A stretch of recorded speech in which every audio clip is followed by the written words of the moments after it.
با هم دو خطای شناختی آخر رو هم بررسی کنیم. خطای شناختی یا باور غیرعقلانی شماره 9 میگه انسان‌ها و امور جهان باید بهتر از این شوند که می‌بینیم.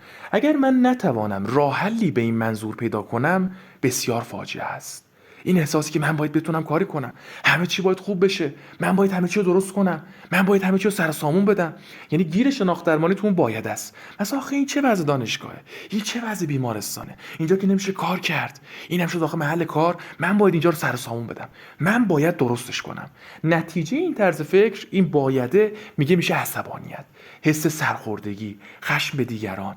مثلا این چه دانشگاهیه، این چه بیمارستانیه، آخه این چه محلیه ما داریم توش درس میخونیم، اینجا که نمیشه درس خوند با این استاد، با این سیستم آموزش، با این وضع امتحاناتش. حالا اصلاح این خطای شناختی میگه آره بهتره که بتونیم موقعیت رو تغییر بدیم. چقدر خوبه که محل کارم، دانشگاه هم جای خوبی باشه، اما باید بدونیم که چه خوشمون بیاد چه خوشمون نیاد، واقعیت هایی در جهانه که محدودیت هایی وجود داره.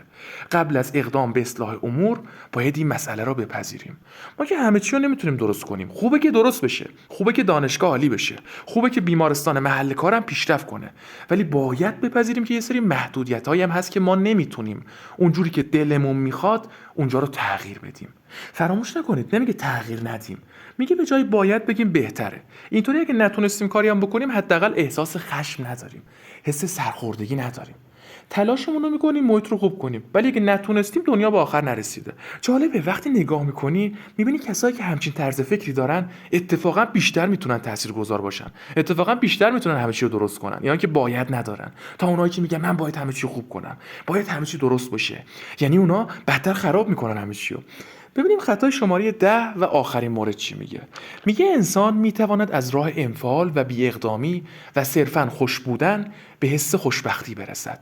میگه یه خطای شناختیه، یه باور غلطه. پس ببینید نمیگه برید خوش باشید، بی خیال جهان، هر چه پیش آید خوش آید، نه اصلا اینطور نیست، بلکه میگه شما تلاش رو بکن، اگه شد چه بهتر، اگه نشد میپذیریم، پس رقتبار نیست. پس اصلا فکر نکنید که شناخت درمانی یا الیس یا بک همش دنبال یللی تللی و خوش بودن و بیخیالی، نه. حالا نتیجه این باور غلط یا این خطای شناختی میشه تنبلی و نارضایتی از زندگی. اصلاح این خطای شناختی میگه اگر من درگیر کارهای چالش برانگیز و نیازمند همت و تلاش شوم، در دراز مدت احساس خوشبختی بیشتری خواهم داشت. یعنی آدمایی که چالش میطلبن، تلاش میکنن، دنبال یه هدفن و باید ندارن تو زندگیشون و اگرم نشد فاجعه نشده براشون، اینا بیشتر میگه احساس خوشبختی میکنن. یعنی فکر نکن که فقط بگیری بخوابی و بگی بی خیال خوشبختم، بلکه میگه خوشبختی برای کسیه که تلاش بکنه، برای کسیه که سعی بکنه، چالش بطلبه.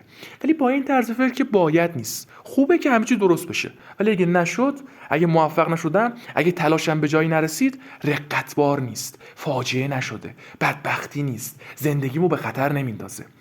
خب امیدوارم تونسته باشم وظیفه خودم رو درست انجام بدم و شما عزیزان رو با خطاهای شناختی و دیدگاه شناختی تقریبا آشنا بکنم. ممنونم از توجه و همراهی همه شما عزیزان. فعلا خدا نگهدارتون تا فایل های صوتی بعد.